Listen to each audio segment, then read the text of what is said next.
principals, today we're talking about the human in the loop, right? And I always preach this, especially if you're coming to South by Southwest, definitely come, but I'm talking about human and AI. And so what principals kind of must protect in this age of AI is the human, right? The human component. So I'm gonna think about something simple. Of course, we know AI is not waiting for us.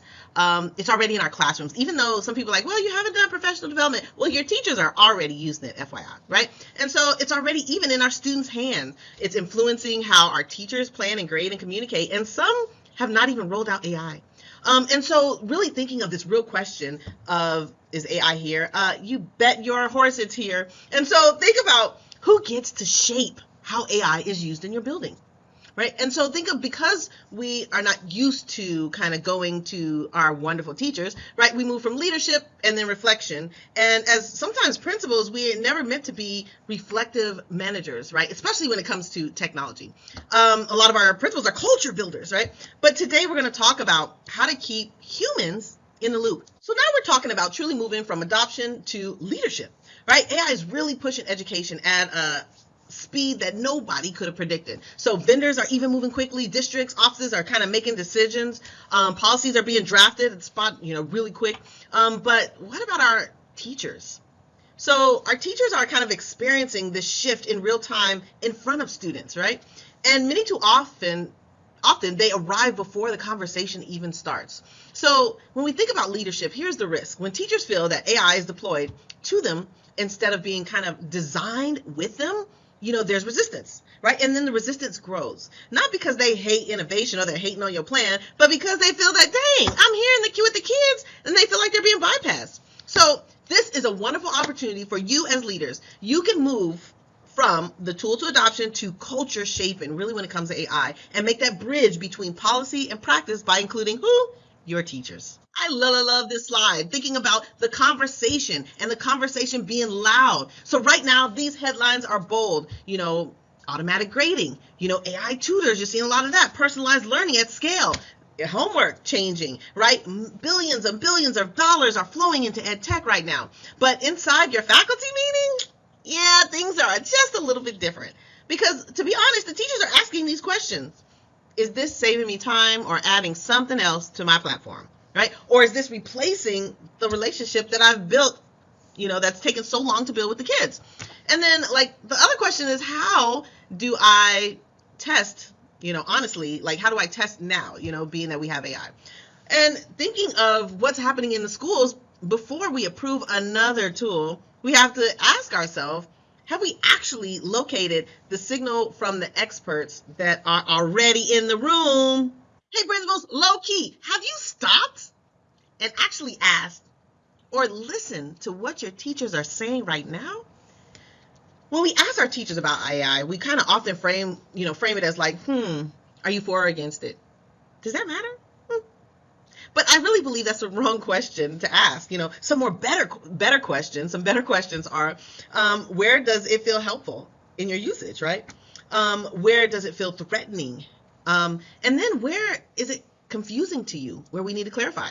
And just being honest, if you listen early, you can prevent some of this resistance later on when you're rolling it out, right? It often feels uncertain, but thinking of, if you don't want to burn your teachers out, you need to include them and make sure that they are always informed in any rollout that you have.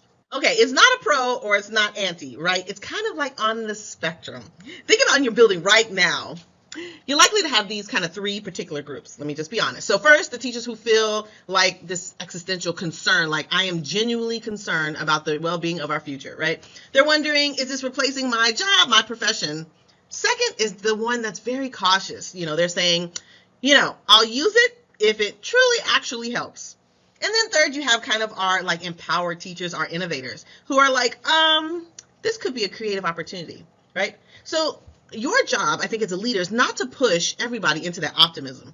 Your job is to kind of create that, I want to call it the psychological safety that's necessary across this spectrum, right? And so when teachers feel safe, you lower the bar to allow them to experiment, and then when they experiment, oh my goodness, they grow. And then your school grow and evolves over time, and you're sharing best practices across the spectrum. And then we have the efficiency promise, right? And so think what I've heard consistently from educators. So it helps me save time on logistics. I can spend more time, on learning. Teachers are not asking for more data dashboards, right? They want kind of relief from the things that they face every day, right? We're talking about the grading overload, the data entry, the formatting tasks, the administrative repetition that consistently happens over and over again. That is what they want kind of eliminated, right? So, but thinking about what can they invest in? They want to invest in their small groups, the conversation, the feedback, the mentoring, student creativity. So when we think of this, our leaders, we must ask, are the tools that we're approving reclaiming teacher time? Or are we just kind of redistributing the workload and putting it under a new name?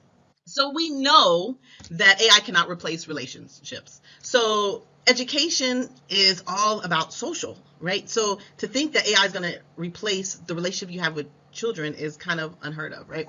But to be honest, an algorithm can personalize content, but it cannot notice when a student's tone shifts. It cannot interpret the body language a student comes in with. It cannot even build the trust. So how you manage AI truly matters. If your teaching group teachers believe that it's a replacement system, they will do whatever it takes to protect themselves, just to be honest. But if they understand that it's a support system that can handle logic, so humans can handle the personal connection and emotion, it builds alignment and it ensures that we're on the same page, right? And so the framing comes from leadership. So make sure you frame it the correct way when you are introducing any concept. And then we have the integrity concern. So kind of let's talk about the assessment. A lot of teachers are asking, how do I know what's real and what's not? And the fear isn't just plagiarism by itself. It's if AI can generate the final product, then truly what are we actually assessing? And this makes a lot of sense. Teachers are asking the great questions. And I think the conversation is shifting from catching students to redesigning what assessment can look like in the future. And so as principal leaders, we can kind of shift this by, encouraging, okay, what does process based grading even look like? In-class thinking documentation, clearing AI disclosure expectation and what that entails, authentic performance task, right? And so when we think of AI, it's not about control. It's kind of giving teachers the autonomy to evolve with instruction to match our current reality. And then we have the literacy gap. The black box again. Here we go. Another honest concern, to be honest. And I don't understand how it works is what they are saying, right? And when we think about at EI 360 professional development that only teachers button click and create a dependence, professional development that teaches about bias, about data privacy, talking about what are the hallucination risks, what are the implications, the ethical implications. We want to empower our teachers to be informed. And so we think, are we funding, tool training, or are we kind of building literacy? And thinking of if we do the latter, if we build literacy, we build that confidence builds ownership. And then the ownership builds true innovation. Here's what I call the disconnect. The decision versus kind of that impact. In many systems, we think about, the AI decision making is made in like rooms, right? These board rooms, maybe it's procurement, policy, budget, whatever, right? And then teachers kind of encounter the tool as an aftermath, right? After the contract is signed. That's typically how it goes. And this creates, I want to say, the void of the teacher voice. And so many times principals are kind of uniquely positioned to help close that gap. And so when we translate policy into practice, you hear classroom, these realities, but if leaders are not intentional in creating feedback channels, then no one else will do it besides you, and no one will kind of express their concerns because it's already been done. And then we have the barriers to entry, right? So thinking of why don't teachers always have a voice? What are the barriers that you have in your school? Here are the three main reasons why your teachers don't have a voice, right? There's the hierarchy, the structural hierarchy. There's the speed that things are going, innovation. So teachers are sometimes, they're using the innovation, but what happens is, this policy was adopted. Here we go. Magic School's already here. We've already purchased it. Go for it, right? And then the other piece is kind of this move away or this lack of, formal forms, right? Having the discussion prior to the implementation. So And when we think about technology, it moves faster than the academic calendar. Already right now, we're talking about what is being implemented for next year and what are the tools. And some of the contracts have already been signed for the things that we have implemented. So thinking of when we don't have our structured listening systems, our teachers are always being very reactive instead of being a part of shaping what this looks like. And so what this means as a leader, sometimes we have to slow down the process just a little bit to hear the people who it's going to impact. Then it comes down to the money. What is the cost of silence? Think about that. What is the cost of silence when teachers are voiceless? We see in a pattern. Top-down deployment, right? Low adoption. They want me to do what? Misuse of tools. They didn't show me how to do it anyway. Teacher frustration. I can't get this thing to work. I can't even get it connecting to our systems that we have. So now we're using tools in isolation. We have teacher burnout. I'm stressed out. I already have a lot of things on my plate. I'm not about to add one more thing. Oh, this is the number one thing I see. Expensive tools or platforms that collect digital dust. We bought all these licenses and maybe one or two licenses are used. And then the policies, right? Policies eventually can become unenforceable. What you gonna make me? What you gonna make me do? Right? And so thinking about the students too, like students are disconnected because if the teachers are not using it, then of course the students are not using it, right? And so silence costs way more than the true conversation, just FYI.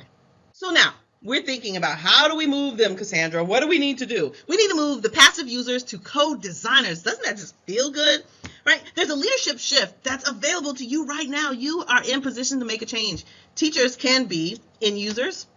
They can be receiving the tools. Teachers can be the testers. They can be reporting the bugs. They can be the code designers. They can be shaping case studies, talking about what are the ethical boundaries that we need to put in place. So moving teachers upstream in the decision-making process really changes everything. So when people, our teachers, help design the very system, they end up defending the system that they're helping to co-design. So I'm all about that action, structural moves principals can make. Here we go. This is what we need to do. Thinking about these 4 buckets, right? 4 practical leadership actions I think you need to do today. 1, create building level tech advisory teams, right? So thinking of who's at the building, who are your teachers at the building, they're on your advisory team. 2, sandbox. Now's the time to get innovative and creative. Time for experimentation without an evaluation pressure. 3, formalize feedback loops before scaling tools, right? Look at the pilot, look at the study, see if it worked. What are the feedback loops? How do we change things before we scale? Massive. Everybody needs to use it, right? And then 4 is prioritize AI literacy. Inform your teachers over the true excitement of a new tool in the building. You don't need a district mandate, but you need intention.